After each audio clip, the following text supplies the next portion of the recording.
అందులో భాగంగా మహిళా సంఘాల ప్రతినిధులుగా మాట్లాడడానికి ఇక్కడ కూర్చున్నాం. అయితే సవాళ్ళు అనేది చిన్న విషయం కాదు, కర్తవ్యాలు కూడా వాటికి సంబంధించే ఉంటాయి.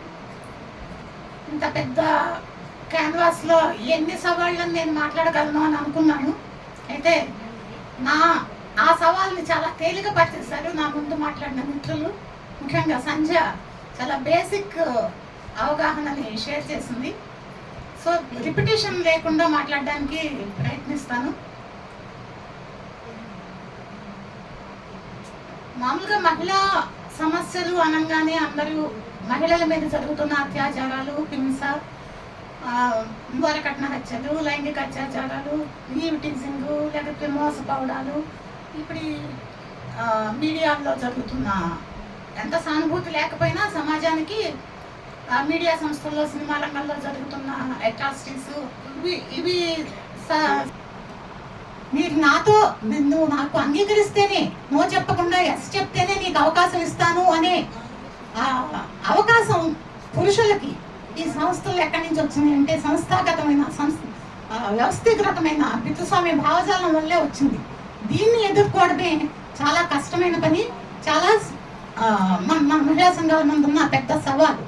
ఎందుకంటే ఎదురుగా స్పష్టంగా కనిపించిన హింసాత్మక సంఘటనని వ్యతిరేకించడము, ఒక ర్యాలీ తీయడము, మాట్లాడటము అదంతా చేయగలుగుతాం. ఒకప్పుడు రేపు అంటే మేము సంఘాలు పెట్టుకుని పనిచేస్తున్న కొత్తల్లో ఒక అమ్మాయి మీద రేపు జరిగితే చూసే విధానానికి ఇప్పటికీ కొంచెం తేడా వచ్చింది. కనీసం ఇప్పుడు పురుషుడి వైపు నుంచి అంటే వాడు చేయడం తప్పే, ఎలాంటి పరిస్థితులు అయినా సరే వాడు చేయడం తప్పే అని చాలా మంది కన్విన్స్ అవుతున్నారు. ఒకప్పుడు అది కూడా ఉండేది కాదు. రేపు జరిగితే ఇక అమ్మాయికి ఏదో అయిపోయింది, ఏదో కుళ్ళిపోయిన వంకాయ, అమ్మాయి చచ్చిపోవాలి అనే ధోరణి ఒకటి ఉండేది. ఆ దశ నుంచి ఇప్పుడు కనీసం ఈ మార్పు వచ్చింది. ఇదంతా కూడా మహిళా సంఘాలు, పితృస్వామ్య భావజాలాన్ని వ్యతిరేకించే శక్తుల కృషి వల్లనే ఇదంతా జరిగింది. అయితే ఇంకా ఇప్పటికీ అది ఎలా మెదళ్లలో నిక్షిప్తమైపోయిందో ఈ సోషల్ మీడియాలో వచ్చే కామెంట్స్, ట్రోలింగ్ల్లో బాగా అర్థమవుతుంది. అంటే ఇంకా మనం ఈ చాలా మార్పు వచ్చింది అనే సంతృప్తి చెందడం కాదు, మారాల్సింది చాలా ఉంది అని గ్రహింపుకు రావాలి. దాన్ని వ్యతిరేకించడానికి, దాన్ని సాధించడానికి ఎంతో ప్రయత్నం చేయాల్సి ఉంటుంది. అలాగే యూత్ ఓకే, సోషల్ మీడియాలో, ఫోన్స్, సినిమా వీటన్నిటిలో ఉన్నారు. న్యూస్ కూడా కానీ సరిగ్గా తెలుసుకోవడం లేదు. ఇదంతా వాస్తవమే. అయితే కొంతమంది అయినా కూడా సోషల్ మీడియా ద్వారా అయినా కూడా చైతన్యవంతం అవుతున్న వాళ్ళు, వాళ్ళ చైతన్యాన్ని దాని ద్వారా పంచుతున్న వాళ్ళు ఉన్నారు. ఎందుకంటే చిన్మయి శ్రీపాద్ అని సినిమా ఫీల్డ్కి సంబంధించిన ఆమె చాలా బోల్డ్గా మాట్లాడుతూ ఉంటుంది. స్త్రీల మీద జరుగుతున్న హింసని, ముఖ్యంగా సినిమా ఫీల్డ్లో జరుగుతున్న వాటిని చాలా ఇదిగా మాట్లాడుతూ ఉంటుంది. ఆమెకు ఫాలోవర్స్ చాలా మంది ఉన్నారు. మా అమ్మాయి కూడా బాగా ఫాలో అవుతుంది, బాగా ఇన్స్టాగ్రామ్లో అట్లాంటివన్నీ సెలెక్ట్ చేసుకుని ఫాలో అవుతూ ఉంటుంది. అట్లా ఒక సెక్షన్ ఆ రకంగా ఉన్నందుకైనా మనం సంతోషపడదాం. అయితే ఈ యూత్ సంఘటితంగా ఒక అన్యాయాన్ని ఎదిరించేటట్లుగా ఒక గ్రూప్గా తయారవడం అనేదే ఒక పెద్ద సవాలు. దాన్ని చేయడం కోసం, దాన్ని సాధించడం కోసం మనం ఏమైనా చేయగలమా అనేది ఆలోచిద్దాము. ముఖ్యంగా మహిళా సంఘాలు ప్రశ్నించేది మూలానికి వెళ్ళి ప్రశ్నిస్తాం కాబట్టి, విప్లవ మహిళా సంఘాలైనా, కమ్యూనిస్టు మహిళా సంఘాలైనా, అభ్యుదయ మహిళా సంఘాలైనా వాళ్ళ మీద నిర్బంధం అనేది వస్తుంది. ఎందుకంటే ప్రశ్నించడమే నేరం, అందులోనూ అసలు సమస్యని కుంభస్థలం మీద కొట్టినట్టు ప్రశ్నిస్తే ఇంకా నేరం. కాబట్టి తప్పకుండా నిర్బంధం అనేది ప్రయోగించి మోళ్లు ముగించడానికి ప్రయత్నాలు అనేవి జరుగుతూనే ఉంటాయి. అలాగే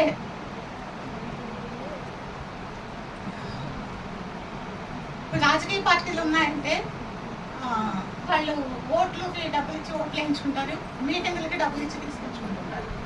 ఆ ర్యాలీ అవుతున్న వాళ్ళలో అభిమానులు ఉండొచ్చు, డబ్బుల కోసం వెళ్ళే వాళ్ళు ఉండొచ్చు, చాలా మంది మహిళలు వెళ్తారు. అదే మనం కనుక మీటింగ్ పెట్టినా, ర్యాలీ చేసిన పరిస్థితి ఇలా ఉంటుంది. వాళ్ళందరినీ ఎట్లా వాళ్ళని ఎట్లా చైతన్యవంతం చేసి ఇటువైపుకు తీసుకురాగలుగుతాము అనేది ఒక పెద్ద సవాలు. అందులో ఇప్పుడు ఈ 10 ఏళ్ల కాలంలో భక్తి అనేది అంటే మనుషులు అందరిలోనూ భక్తి ఉంది, అందరూ దేవుణ్ణి నమ్ముతారు. అయితే దాన్ని ఒక ఉన్మాద స్థాయికి తీసుకెళ్లే ప్రయత్నం అనేది జరుగుతుంది. కొంతమంది ఆ ఉన్మాదంగానే ప్రవర్తిస్తున్నారు. అట్లాగే స్త్రీలు చాలా మంది ఛానల్స్ పెట్టేసి పూజలు ఎలా చేయాలి, వ్రతాలు ఎలా చేయాలి అనేది డీటెయిల్డ్ గా వీడియోల మీద వీడియోలు చేస్తూ లక్షలు లక్షలు సంపాదించుకుంటున్నారు. అదొక ఉన్మాద స్థాయి. వాటిని ఫాలో అవుతున్న మహిళలు కూడా చాలా మంది ఉన్నారు. అంటే ఇప్పటి వరకు మనం టీవీలో సీరియల్స్ గురించి ఒకటే మాట్లాడుతారు. సంస్కృతి ఈ కనెక్షన్ లో ఇందులో భాగంగానే మహిళల మీద హింస కొనసాగుతూ వస్తుంది అని అర్థం చేసుకుంటున్నప్పుడు అసలు మహిళా సమస్యలంటే ఇంతేనా అనేది ఆలోచించినప్పుడు సాంకేతిక అభివృద్ధిలో మహిళల మీద పెరుగుతున్న హింసతో పాటు ఇంకొక టాపిక్ కూడా మనం వక్త శ్రీనివాస్ గారు మాట్లాడారు, ఆర్థిక సంక్షోభం గురించి.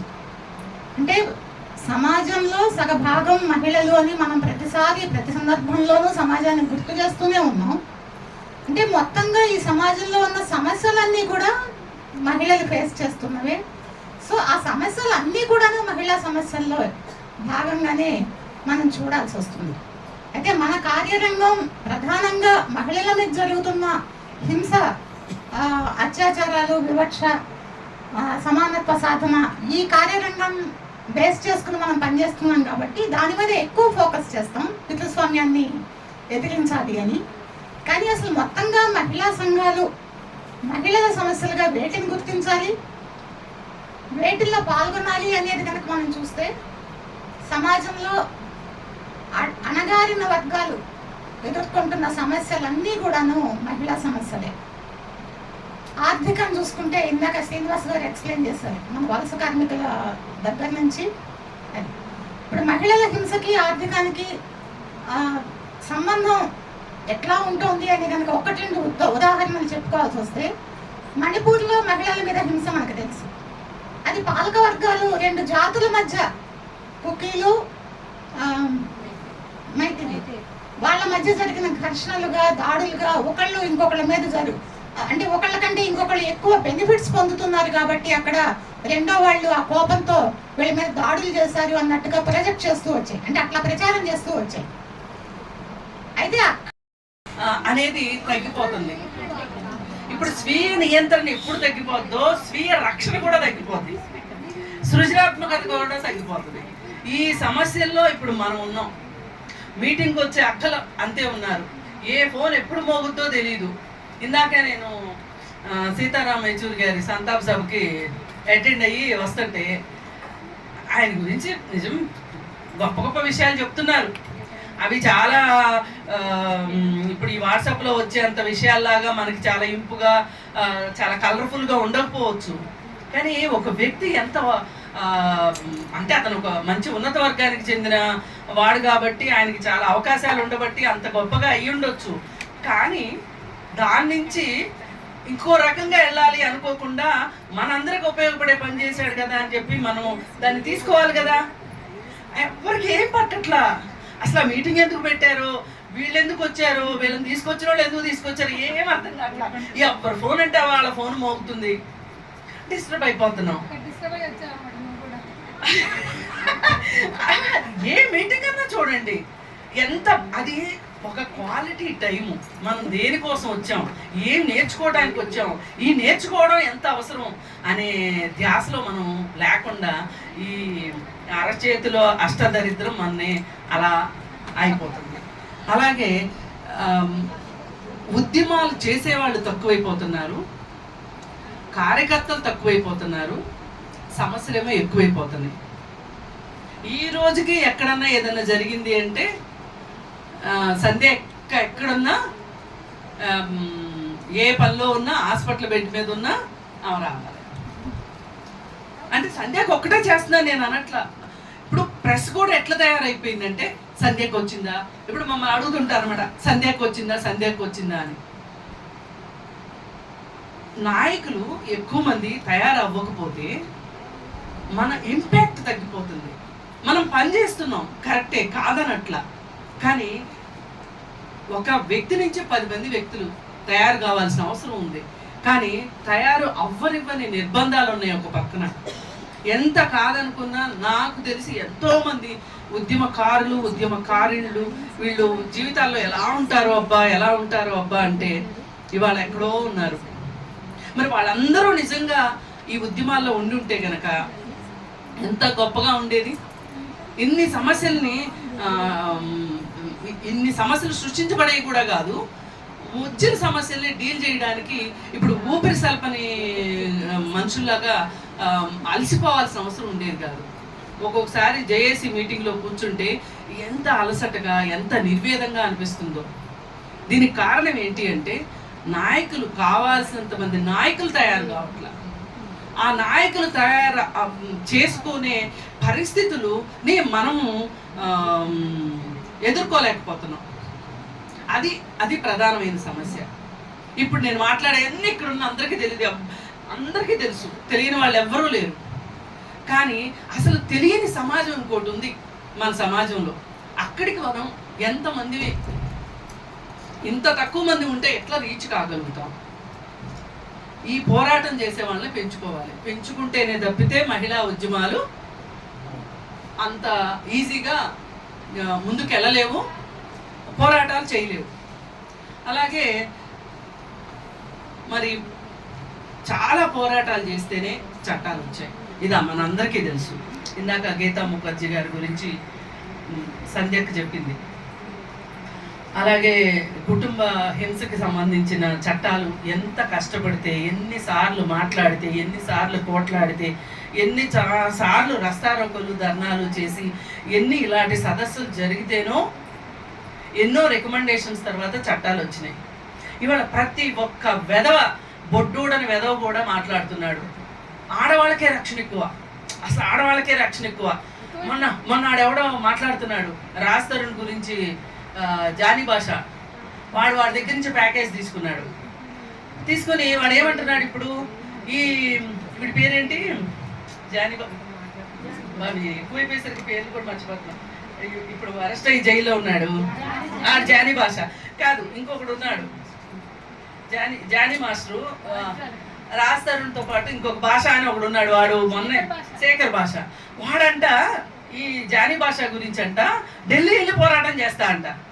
మక్కలు ఎరగొట్టాలి వాడిని. అసలు వాడు ఎక్కడ ఆ ఊర్లో, ఆ చుట్టుపక్కల ఊర్లలో ఆ పిల్ల తెలిసిన వాళ్ళందరూ ఏం ఆలోచిస్తారు, ఆడపిల్లల్ని చదివిస్తే ఇంతే అవుతుంది, ఆడపిల్లల్ని అందుకే మేము చదివించొద్దని చెప్పేది, పెళ్లి చేయమని చెప్పేది. అంటే ఒక బయటికి వచ్చిన అమ్మాయి సరిగా ఆలోచించకపోవటం వల్ల, ఈ కల్చర్ షాక్కి గురి అవ్వటం వల్ల వచ్చే నష్టం ఇంకొంతమంది అమ్మాయిల మీద పడుతుంది. ఇట్లాంటివి కూడా మనం ఆ హాస్టల్స్లో మాట్లాడాల్సిన అవసరం ఉందేమో అనిపిస్తుంది. మరి ఇన్ని రకాల సమస్యలు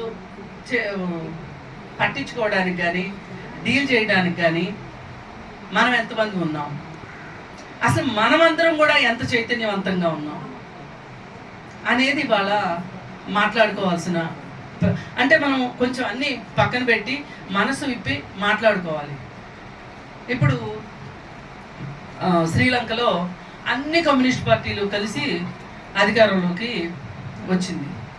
ఇది మామూలు విషయం కాదు. అక్కడ నక్సలైట్లు కలిశారు, కమ్యూనిస్టులు కలిశారు, సోషలిస్టులు కలిశారు, 23-24 పార్టీలు అందరూ కలిసి. మరి నేను ఇందాక ఒక మీటింగ్కి వెళ్ళానని చెప్పా కదా, ఆ మీటింగ్ రాష్ట్ర పార్టీ ఏర్పాటు చేసింది. పట్టణ పార్టీ వాళ్ళు ఎవరు లేరు అక్కడ, ఒకే పార్టీ. ఇది అన్ని పార్టీల్లో ఉంది. ఆ ఒక్క పార్టీ అని మిగతా వాళ్ళు ఎవరు వేరే పార్టీలో వాళ్ళు నవ్వుకోవద్దండి, అన్ని పార్టీల్లోనూ అలాగే ఉంది పరిస్థితి. మనం ఒక పార్టీలో వాళ్ళమే, మనము ఒక జిల్లా వాళ్ళం ఇంకొక జిల్లా వాళ్ళతో సుహృద భావంతో ఉండకపోతే, ఒకరికొకరు సహకరించుకోకపోతే అన్ని పార్టీలు ఎప్పుడు కలుస్తాయి? అన్ని పార్టీలు కలిస్తే తప్పితే మనం మన శత్రువుని ఉమ్మడిగా మనం ఎట్లా పోరాటం చేస్తాం శత్రువు మీద? మరి ఇది పరిస్థితి ఇట్లా ఉంది. అంటే పెద్ద విషయాలు చూస్తే పెద్దగా ఉన్నాయి, పెద్ద రాకాసుల్లాగా ఉన్నాయి, చిన్న విషయాలు చూస్తే చిన్న రాకాసుల్లాగా ఉన్నాయి. ఈ పరిస్థితుల్లో మనము ఎట్లా ఉందంటే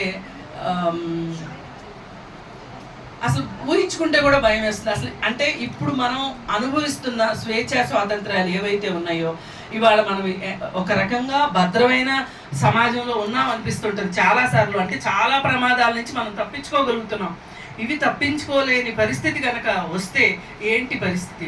అసలు భవిష్యత్తు తరాలకి మనం ఏం మిగులుస్తాము, ఏం మిగులుతాయి? మనం ఏదో తినేస్తామని కాదు, అసలు ఆ పరిస్థితులు ఎట్లుంటాయి, వాళ్ళు ఏం చేయగలరు, ఈ మాత్రమైనా ఆలోచించగలిగే పరిస్థితులు ఉంటాయా అనే ఒక భయం వేస్తుంది. ఇన్ని సమస్యల్లో ఈ మధ్య యూట్యూబ్ ఛానల్స్ కూడా చాలా ఎక్కువైపోయినాయి కదా. ఈ యూట్యూబ్ ఛానల్స్ మీద కూడా బడి బాగా ఏడ్చే వ్యవహారాలు ఎక్కువైపోయినాయి. ఏంటంటే ప్రతి వాడికి యూట్యూబ్ వచ్చేసింది పెట్టేసి ప్రతి వాళ్ళు మాట్లాడేస్తున్నారు అని నిజాలు మాట్లాడొద్దంట వాళ్ళకి. సినిమా వాడు చెప్తున్నాడు, యూట్యూబ్లో వచ్చేసరికి ఎవరికి వాళ్ళు మాట్లాడుతున్నారు. వాడు సి కళ్యాణ్ అనేవాడు ఈ జానీ మాస్టర్ గురించి మాట్లాడొద్దంట. ఇది మా సమస్య, మా సినిమా రంగం, మీరెవరు మాట్లాడటానికి? మీరెందుకు మాట్లాడతారు? అరే మరి లైంగిక వేధింపులు ఉన్నాయి కదరా, వాటి సంగతి ఏంటి అంటే మిమ్మల్ని అడిగావా? మీకెందుకు, మీరు మాట్లాడడానికి వీల్లేదు అని ఆంక్షలు. ఇకపోతే వాడెవడో ఒక వీడియో చేసి పెట్టాడు మన అమృత ప్రణయ్ మీద, అమృత మీద వీడియో చేసి పెడితే ఈ బట్టలు ఎందుకు వేసుకుంటుంది, ఈ బట్టలు వేసుకుంది అమ్మాయి, అసలు మొగుడిని తండ్రిని చంపుకుంది అని ఆ అమ్మాయిని తిట్టడం. అరే ఆ అమ్మాయి వాళ్ళ నాన్న ఎందుకు చచ్చాడు, చచ్చేంత ప్రేమ చంపేంత ప్రేమ ఉండబట్టి చచ్చాడు, అంతేగాని ఈ అమ్మాయి చంపమంటే చంపలేదు కదా, వాడు చచ్చాడు అందుకే చచ్చాడు. వాడు చస్తా ఈ హస్బెండ్ని కూడా చంపాడు. కానీ ఇక్కడ ఆలోచించాల్సింది అక్కడ ఒక కులం ప్రాధాన్యతతో జరిగింది తప్పితే ప్రేమ కాదు ఇక్కడ అనేది ఎక్కట్లే. ఎంతసేపటికి అదే మాట, చిన్న బట్టలు వేసుకుంటుంది, ఇప్పుడు ఎంజాయ్ చేసేస్తుంది, వాడిని చంపేసింది, ఇది ఎంజాయ్ చేస్తుంది. దాని కింద బూతులు చూస్తే అంటే ఎవరైనా ఒక 4-5 మాట్లాడితే కూడా చాలదు వాళ్ళని వ్యతిరేకించడానికి. వాళ్ళు పంపిస్తున్న విషయం ఏదైతే ఉందో దాన్ని. అంటే ఇది ఎలా తయారైపోతుందంటే మనం మొదట్లోనే అనుకున్నట్లు ఈ సెల్ ఫోన్ వల్ల ఈ వ్యాప్తి చెందే భావజాలాన్ని మనం లేకపోతే ఇంటీరియర్ రిలీఫ్ కానీ అన్నాం. నేను ఆ చట్టాలు నా ఉద్దేశం కాదు. కానీ ఇప్పుడు నా పాయింట్ ఏంటంటే ఇన్ని పోరాటాలు చేసుకుని నేను చట్టాలు తెచ్చుకున్నాం కదా. లైంగిక వేధింపుల చట్టం అది ఎప్పుడు వచ్చింది?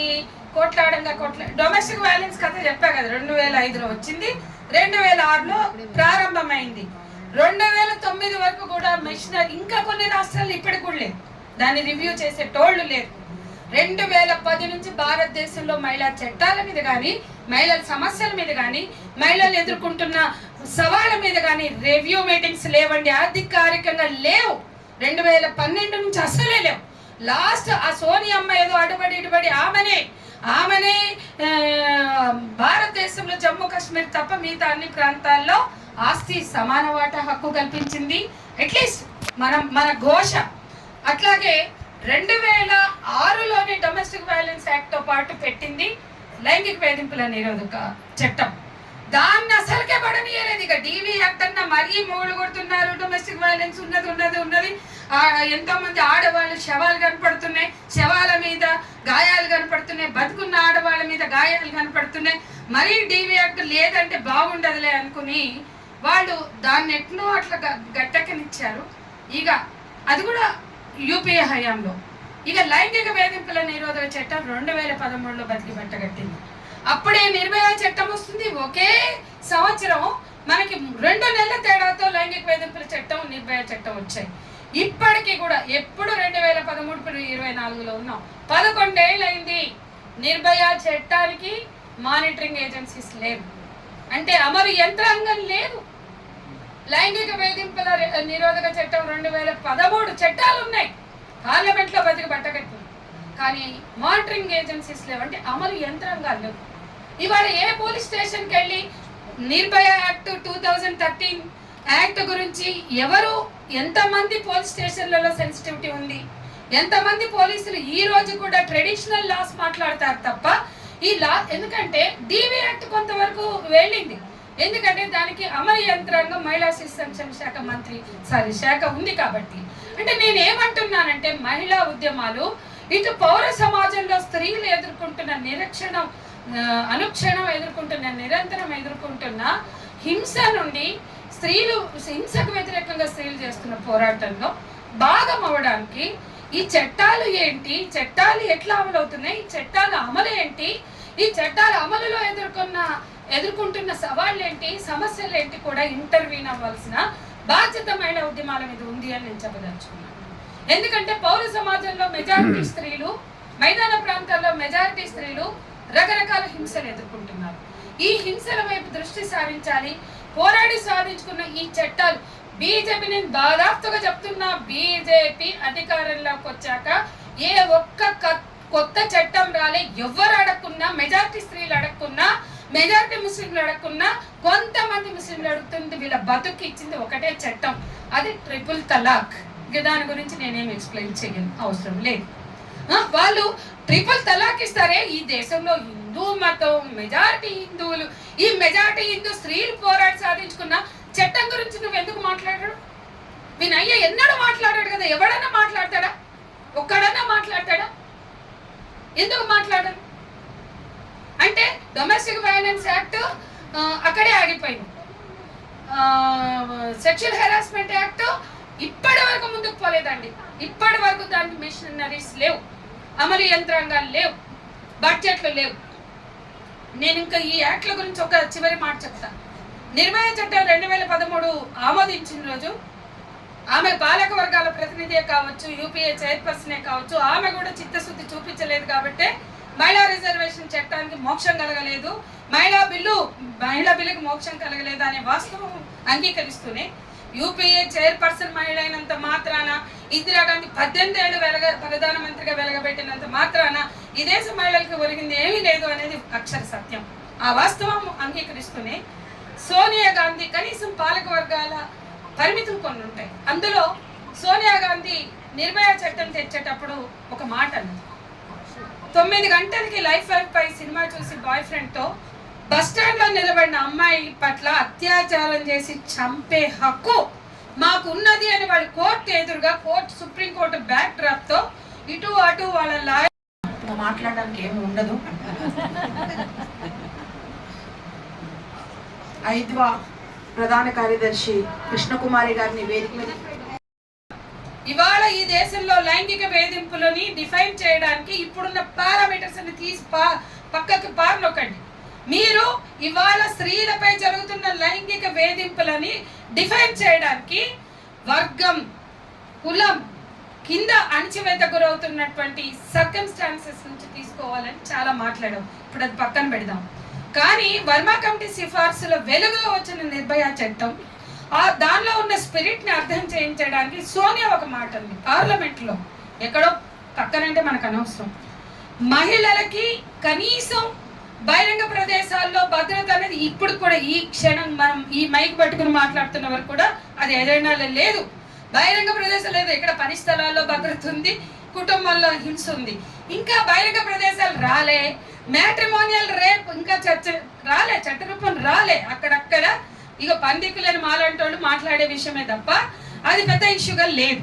ఇటువంటి స్థితిలో ఆమె ఏమందంటే అసలు చట్టాల స్పిరిట్, చట్టం అంటే ఆమె అంగీకారం లేకుండా ఆమె ఒంటి మీద చెయ్యి వేయద్దు అన్న విషయం చెప్పడానికి కూడా మనం ఫెయిల్ అయినప్పుడు ఇలాంటి అత్యాచారాలు జరుగుతాయి. వీళ్ళందరూ కూడా రైట్ అనుకుంటున్నారు కదా, చెప్తున్నారు కదా. కాబట్టి విస్తృత ప్రచారం జరగడానికి 1000 కోట్లు బడ్జెట్ ని కేటాయించాలని ఆమె ఆఖరి పార్లమెంట్ లో 2013 మాట్లాడింది. వాళ్ళు పోయినరు, వీళ్ళు వచ్చిండ్రు 2014లో దెబ్బగా 1000 కోట్లు తీసుకుపోయి పటేల్ గారి పెద్ద యాంటీ ఉమెన్ పటేల్ ఆయన విగ్రహాన్ని పెట్టారు. ఆ తర్వాత దాన్ని 100 కోట్లకు మార్చారు. 1000 కోట్లు కాస్త 100 కోట్లు 2014లో అయింది. 24 ఒక దశాబ్ద కాలం గడిచింది. మహిళల బడ్జెట్ పరిస్థితి అది. అంటే నిర్భయ చట్టం అమలు కోసం కేటాయించిన 1000 కోట్లను కూడా తగ్గించిన ఈ బీజేపీ స్త్రీలను గౌరవిస్తున్నామంటుంది, స్త్రీలను పూజిస్తున్నామంటున్నారు. ఇది ఎంత మోకరి. స్త్రీలని ఈ దేశంలో వివక్షకి, అణచివేతకి, హింసకి గురవుతున్న చోట భారతదేశ పార్లమెంటులోనే 35 మంది ఎంపీలు అత్యాచార నేరస్తులు ఉన్నారు. వివిధ రాష్ట్రాల్లో అసెంబ్లీలో 613 మంది అత్యాచార నేరస్తులు, అంటే కేసులు ఫైల్ చెప్తున్నాను నేను, కేసులు ఫైల్ కానాళ్ళ సంగతి పక్కకు పెడదాం. 35 మంది ఎంపీల అత్యాచార నేరంలో అక్కడ కూర్చుని మాట్లాడతారు, మన గురించి చట్టాలు చేస్తారు. 613 మంది వివిధ అసెంబ్లీల్లో కూర్చుంటారు. అంటే కనీసం ఈ దేశంలో అత్యాచార నేరస్తులు, స్త్రీలపై హింసకు పాల్పడిన వాళ్ళు టిక్కెట్లకి అనర్హులు అని చెప్పే స్థితి కూడా లేని చోట మనం యుద్ధం చేయాలి. మనం అనేక సవాళ్ళని స్వీకరించుకుంటూ, అట్లాగే ఇవాళ వచ్చిన సాంకేతిక అభివృద్ధి ఏదైతే ఉందో, టెక్నాలజీ ఆడవాళ్ళ పాలిట శాపంగా మారిందా అన్నట్లుగా తయారైంది పరిస్థితి. స్పృహ లేకపోతే, స్త్రీలకి భద్రత లేకపోతే, ఇందాక నేను చెప్పిన బహిరంగ ప్రదేశాల్లో భద్రత లేకపోతే, మాల్లలో పోయి ట్రయల్ రూమ్స్ చూద్దామంటే ఏడ కెమెరా ఉంటుందో తెలియదు మనకి, బాత్రూమ్కి పోదామంటే ఏడ కెమెరా ఉందో తెలియదు, సీసీ కెమెరాలు ఏ రకమైన పాత్రను పోషిస్తున్నాయో తెలియదు. కాబట్టి సీసీ కెమెరాలు రోడ్ల పొంటి పెట్టాం, అన్ని కోట్లు పెట్టాం, ఇన్ని కోట్లు పెట్టామంటారు, వాటికి మానిటరింగే లేదు. సీసీ కెమెరాలన్నీ పోస్ట్ మార్టం కెమెరాలు అయిపోయినాయి. అంటే ఘటన జరిగినాక, హింస జరిగినాక ఎత్తుకుంటారు అనమాట. అప్పుడు వాడు గడిచిపోయింది కదా, అది ఎప్పుడు వచ్చిండు, ఎటు నుంచి వచ్చిండు అని అది చూస్తారు. కానీ సీసీ కెమెరాల పని ఇతర దేశాల్లో ఎట్లుంది, సీసీ కెమెరా ఉందంటే వాళ్ళు నిరంతరం పర్యవేక్షిస్తారు. మన ట్యాంక్ బండ మీద ఎట్లుంటుంది అంటే సీసీ కెమెరా, దూకంగానే కాప్స్ పోతారు, ఎందుకంటే అక్కడ మాత్రమే, అంటే ట్యాంక్ బండ మీద నుండి దూకే వాళ్ళకే సీసీ కెమెరాలు పర్యవేక్షణ, మానిటరింగ్ ఉంటుంది, ఇంకెక్కడ ఉండదు. కాబట్టి పెరుగుతున్న సాంకేతిక అభివృద్ధి, ప్రేమ చేస్తే షూట్ చేసుకుంటాడు, రేపొద్దున దాన్ని అందరికి పంపిస్తా ఫేస్బుక్ లో అంటాడు. ప్రేమలో భద్రత లేదు, పెళ్లిలో భద్రత లేదు. మంచిగా కట్నాలు కానుకలు తీసుకుని దర్జాగా పెళ్లి చేసుకున్నాక ఆ మొగుడు బెడ్రూమ్ లో వాడు కెమెరా పెట్టడానికి గ్యారంటీ లేదు. అట్లాంటి మాకు చాలా కేసులు వచ్చింది. విజయ ఇక్కడే ఉంది. ఎన్ని కేసులు మేము భర్తలు వాళ్ళు కుల్లి చెప్పుకోలేక మా మొగుడు కెమెరాలు పెట్టాడని ఏడిస్తే ఏం మాట్లాడాలో అర్థం కాని స్థితిలో మేము చాలాసార్లు ఉన్నాం. కాబట్టి నేనేమంటున్నానంటే, సాంకేతిక అభివృద్ధి చైతన్యం లేని చోట, హక్కుల అవగాహన లేని చోట, స్పృహ లేని చోట ఆ సాంకేతిక అభివృద్ధి సైతం స్త్రీలకు వ్యతిరేకంగా పనిచేస్తోంది. ఇది ఆ దశలో మనం ఉన్నాం. చాలా అంశాలు నేను స్కిప్ చేశాను. ర్యాగింగ్లు, అత్యాచారాలు, గ్యాంగ్ రేపులు, పేదవాళ్ళ మీద జరుగుతున్నవి అవన్నీ మనం వదిలేసిన ఈరోజు సాంకేతిక అభివృద్ధి పేరుతో వచ్చే ట్విట్టర్లు కావచ్చు, వాట్సాప్లు కావచ్చు, ఫేస్బుక్లు కావచ్చు, సోషల్ మీడియా కావచ్చు, స్త్రీలని పరిహారం కూడా పొందకుండా, గతంలో ఇట్లా పిల్లలు ఎక్కడైనా హాస్టళ్లలో చనిపోతే ఏ రకంగా చనిపోయినా ప్రభుత్వాలు లేకపోతే మన ఉద్యమాల ఒత్తిడితోటో ప్రభుత్వాలు నష్టపరిహారం అన్న ఇచ్చాయి. ఇప్పుడు ఆ భవ్య వైష్ణవి ఇష్యూలో నష్టపరిహారం కూడా వాళ్ళు ఎలిజిబుల్ కాదన్నట్టు భువనగిరి యాదాద్రి కలెక్టరేట్లో అది ఫైలు హ్యాంగ్ అవుతోంది. పాపం ఆ తండ్రి వాళ్ళు తిరుగుతూ జ్యోతికి నాకు ఫోన్లు కొడుతూనే ఉన్నారు.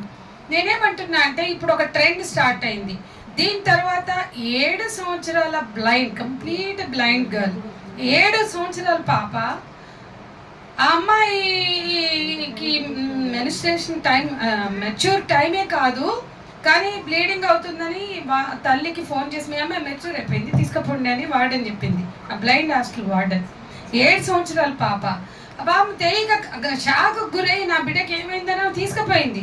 పోతుంటే బస్సులో, ఏందమ్మా పిల్లకి అట్లా వస్తుంది, అసలు నువ్వు తల్లివేనా? బస్సులో సీట్ అంతా తడిచిపోయింది. ఆ 7 సంవత్సరాల బ్లైండ్ పాప బ్లీడింగ్ అవుతుంటే ఆ తల్లికి అర్థం కాక బట్టలు తడిచిపోయి తీసుకుపోయి హాస్పిటల్లో చూపిస్తే డాక్టర్ తిట్టాడు. ఎట్లేసుకొచ్చినావు అమ్మ ఈడిదాకా, ఆడ ముఖం మీద దాన్ని ఆ పిల్ల మీద అత్యాచారం జరిగిందని ఆ వికారాబాద్ తాండూరు ఏరియాలో డాక్టర్లు చాలా సీరియస్గా చెప్పారు. మళ్ళీ ఆ క్రమంలో మా దగ్గరకు వచ్చింది, కేసు అయింది. దాని మీద ఆ వార్డెన్, అంటే ఇక్కడ వార్డెన్, ఆ సోషల్ వెల్ఫేర్ వార్డెన్, నిజంగా పీడిఎస్, ఆర్ఎస్ లాంటి సంఘాలు బలంగా ఉన్నప్పుడు, పిఓడబ్ల్యూసిఎంఎస్ లాంటి సంఘాలు బలంగా ఉన్నప్పుడు ఒక్క సోషల్ వెల్ఫేర్ హాస్టల్లో కూడా ఇటువంటి ఘటనలు జరిగేవి కాదు. అసలు రేరు జరిగినా కానీ అసలు సోషల్ వెల్ఫేర్ హాస్టళ్లలో చైతన్యం వెళ్ళి విరిసేది. ఎప్పుడు చూసినా మన ఆటలు పాటలే తప్ప ఈ రకమైన ఇష్యూలు లేవు అప్పుడు. కానీ వాళ్ళ వార్డెన్లని విపరీతమైన కరప్షన్, వార్డెన్లను రక్షించుకోవడానికి ఆ పిల్లలనే బాధ్యుల్ని చేశారు. మొత్తం యంత్రాంగం అంతా అదే పాట. ఇక్కడ ఆ 7 ఏళ్ల పాప మీద ఎంత బ్లేమ్ లేపారంటే, ఆ పాప సఖీకి వెళ్ళింది. వెళ్తే అది పూర్తి బ్లైండ్ పాప. అమ్మా నాన్న పడుకుంటే చూసావా అమ్మా నువ్వు, నా కళ్ళు కనపడవు కదండి అని చంప మీద చెల్లు మీద చెప్పింది ఆ పిల్ల. సఖీ భరోసాలో వాడి పరిస్థితి, సఖీ భరోసాలో అడిగే ప్రశ్న. ఆ తర్వాత పెద్ద గొడవ అయింది, అదైంది ఇదైంది. ఆ పిల్ల చెప్తూనే ఉంది. నేను సజయ్ కూడా అడిగా, ఆ వాష్రూమ్లకు అడిగా అన్నం నన్ను 2-3 సార్లు కత్తి ఇట్లా గుచ్చితే ఇది కత్తి అని గుచ్చితే భయపడి ఏమనలే, ఏమేమో చేసినాడు అని చెప్పింది. నేనే అడిగా ఆ పాపని, నేను సజనే అడిగినా. ఇలాంటి స్థితిలో ఎక్కడుందో సిచ్యుయేషన్ చూడండి. ఇది అయిపోయింది, ఇక గోల్ అయింది. మేము గట్టిగా పట్టుకున్నాం. మా జాక్, మేమంటే పిఓడబ్ల్యూ అని కాదు, మహిళా సంఘాలు జేఏసీ నుంచి దీప్తి వీళ్ళందరూ కూడా తిరిగారు దాని మీద. కృష్ణ కూడా వెళ్ళింది కొన్ని హాస్టల్కి, నేను కొన్నిటికి వెళ్ళా. సరే మాకు ఇక సరే ఏం చేద్దాం దీన్ని, సోషల్ వెల్ఫేర్ హాస్టల్ అన్నీ తిరిగాం. బ్లైండ్ హాస్టల్స్, ముఖ్యంగా బ్లైండ్ హాస్టల్స్ అన్ని తిరిగాం. వాకాడీకరణను కలిసాం. ఫస్ట్ పిల్ల మా దగ్గరికి రాగానే principal secretary for social welfare కలిస్తే, ఆ మంది మీరు మాకు రిపోర్ట్ ఇవ్వండి, మేము ఏ చర్య తీసుకుంటాం, ఏ చర్య మీరు రికమెండ్ చేసినా చేస్తామన్నది.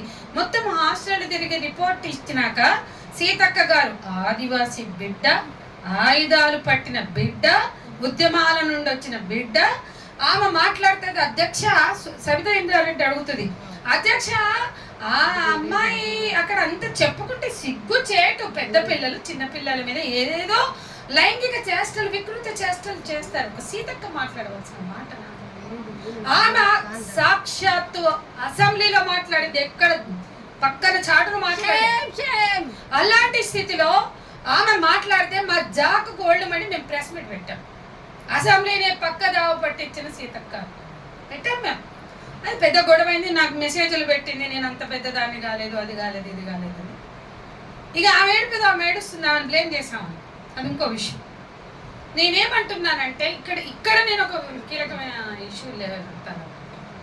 ఏంటి అంటే, చిన్న పాప సరే ఈ గొడవ అయింది, మా లొల్లికి మళ్ళీ భారతదేశ మహిళలుగా ఫ్యూడల్ భావజాలం పైన పెద్ద యుద్ధమే చేయాలి ఇప్పుడున్న పాలకులు పెంచి పోషిస్తున్న సందర్భంలో.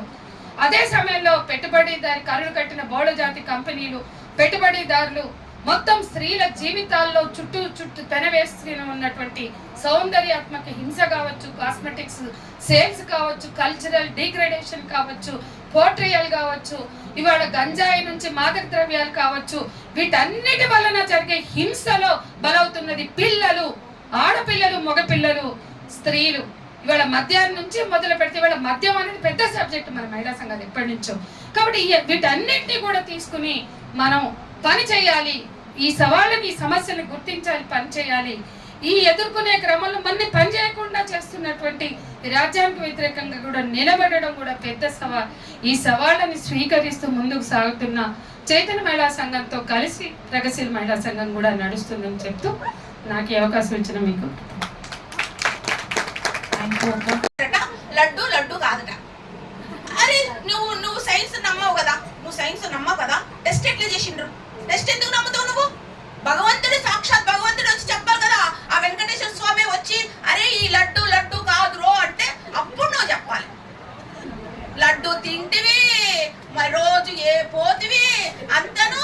ఇప్పుడు లడ్డు లడ్డు కాదంటే ఏం చేయాలి? ఇప్పుడు ఎవరికి బాధ ఏంది అది? ఇప్పుడు అంటే 21 రోజుల పాటు అదేదో మంత్రం పెట్టారమ్మా. 21 రోజుల పాటు ఆ మంత్రాన్ని రోజు చదివి ఈ లోకాన్ని అంతా కూడా ప్రక్షాళన చేయాలంట. సిగ్గు లేదా? సిగ్గు ఉండాలి కొద్దిగా. ఆడపిల్లలు అత్యాచారాలకు గురైతుంటే మాట్లాడనటువంటి ఆ నోర్లు, పసిపిల్లల మీద అత్యాచారాలు జరుగుతుంటే కనీసం నోరెత్తినటువంటి ఆ పెదవులు. పవన్ కళ్యాణ్ చే అంటాడు, చీ. ఈ స్టేజ్ మీద చెప్తున్నా, చీ అది చే కాదు, పరువు తీసిండు. అసలు నీకు ఏదైనా ఉంటే కానీ నీ ఇళ్లలో చూసుకో, నీవేమన్నా ఉంటే కానీ నీ ఇళ్లలో మాట్లాడుకో. నువ్వు సమాజం మీద ఎందుకు రుద్దుతారు మీరు అందరు కలిసి? ఇప్పుడు ఆడవాళ్ళంతా లెగ్స్ కూర్చున్నారు. ఇప్పుడు ఆ మంత్రాలంతా 21 రోజుల పాటు పాటించి ఆ లడ్డూని ఏమో చేయడానికి. నిజం చెప్పాలంటే ఏమున్నా కానీ అది రుచికరంగా ఉంది కాబట్టి తిన్నారు. అది ఏదైతేనేమి నిజంగా అదేమో తిని సచ్చిండ్రా? చావలేదు. అరే ఎక్కడో అది ఏమంటారు, అది ఏమంటారు, ఆ గోదావరిలో మునిగి సచ్చిన రోజు కూడా మాట్లాడలేదే మీరు? గోదావరిలో అంత పెద్ద ఇదయ్యి చంద్రబాబు నాయుడు ఒకే ముహూర్తాన్ని వెళ్ళి అంతమందిని చంపేసిండే, ఆ రోజు కూడా మాట్లాడలేదు. లడ్డూకి చచ్చింది లేదు, చేసింది లేదు, లడ్డూ పర్యవేక్షణ అంటే ఇప్పుడు లడ్డు అంటే ఏం లడ్డు, ఏం కథ, నీ కథ ఏంది, మాకేం అర్థం కావట్లేదు. అదొక పుణ్యక్షేత్రం కాదు, అది ఒక వ్యాపార క్షేత్రం. అదొక వ్యాపార క్షేత్రం, వ్యాపారమే జరుగుతుంది. అంతమందికి 10 లక్షల లడ్డూలు రోజు నేతితో తయారు చేయాలంటే ఎవడి వల్ల అవుతుంది అది? ఎవడి వల్ల అవుతుంది? ఎవడి వల్ల కాదు అది. అది అంతే. ఇంకా దాని గురించి కనీసం ప్రశ్నించకపోతే పోయింది. కానీ నాకు రోజు వాట్సాప్ లో పెడుతుంటారు 21 రోజుల పాటు ఈ పలానా చేయండి మీకు ఇల్లు పావనం అవుతుంటదంటే, నా ఇల్లు ఎందుకు పావనం అవుతుంది? ఎట్లయితుంది పావనం? నీ మంత్రం చదివితే పావనం అయితే ఇంకా మొన్న విజయవాడ అవన్నీ మునిగిపోవసరం లేదు, సాక్షాత్తు అమ్మవారే ఉన్నారు అక్కడ. ఏమిటి అవన్నీ కథలు? ఆడవాళ్ళు అయితే చాలా మునిగిపోయినారు, పూజల్లో పునస్కారాల్లో మునిగిపోయినారు. పండగ వచ్చింది, ఇప్పుడు వినాయక చవితి అయిపోయింది కదా, ఇప్పుడు నెక్స్ట్ దసరా. దసరా వెళ్ళిపోతుంది కదా, ఇంకా దీపావళి. ఒక పూట కూడా తిన్నరమ్మా ఉపవాసాలతోటి. ఎవడు ఉండాలంటే మొగుడు మంచిగా ఉండాలి, ఆడు మంచిగానే ఉంటాడు, అతను పోయేది మనమే. కాబట్టి మహిళలందరూ కొంచెమైనా నిజంగా ఇంతమంది ఇన్ని సమస్యలు ఉన్నప్పుడు ఎంతో మంది కార్యకర్తలు తయారు కావాలి, ఎంతో మంది ప్రజలు తయారు కావాలి. ఒక కార్యక్రమం చేయాలంటే మహిళా సంఘాలుగా చాలా కష్టమవుతుంది. అది ఎక్కడ లోపం అనేది ఉందనేది అర్థమవుతుంది, కానీ అది ఎంత కష్టమవుతుంది. మహిళలు ఇళ్లలోంచి గుళ్ళకు పోతున్నారు, యజ్ఞాలకు పోతున్నారు, యాగాలకు పోతున్నారు, కానీ సమస్య ఉంది రండి అంటే గాన వాళ్ళు కాళ్ళు మొక్కి తీసుకురావాల్సి వస్తుంది. రెండమ్మా రండి అని. కాబట్టి మనం మాట్లాడకపోతే అక్కడెక్కడో అమ్మాయికి జరిగింది కాబట్టి నేను మాట్లాడను అంటే గాన రేపు నా ఇంట్లో నాకు జరుగుతుంది, నా బిడ్డలకు జరుగుతుంది, అప్పుడు మాట్లాడడానికి మాత్రం ఎవరు ఉండరు. అది మాత్రం గుర్తుపెట్టుకొని ఖచ్చితంగా మహిళలంతా కూడా పోరాటాల వైపు నడిస్తేనే సమాజం మారుతుందని మరొకసారి చైతన్య మహిళా సంఘంగా గుర్తు చేస్తూ, దీప్తి గారు లేటుగా వచ్చినా కూడా లేటెస్ట్గా వచ్చారు. సామాజిక కార్యకర్త, సాంకేతిక అభివృద్ధిలో పెరుగుతున్న హింస మీద పాట పాడతారా? ఒక పాట పాడతారంటే ఉత్సాహం ఉన్నారు వాళ్ళు, పాడండి. మంగళనాదాలాగనలేదు బంధువులిండ్లకు చేర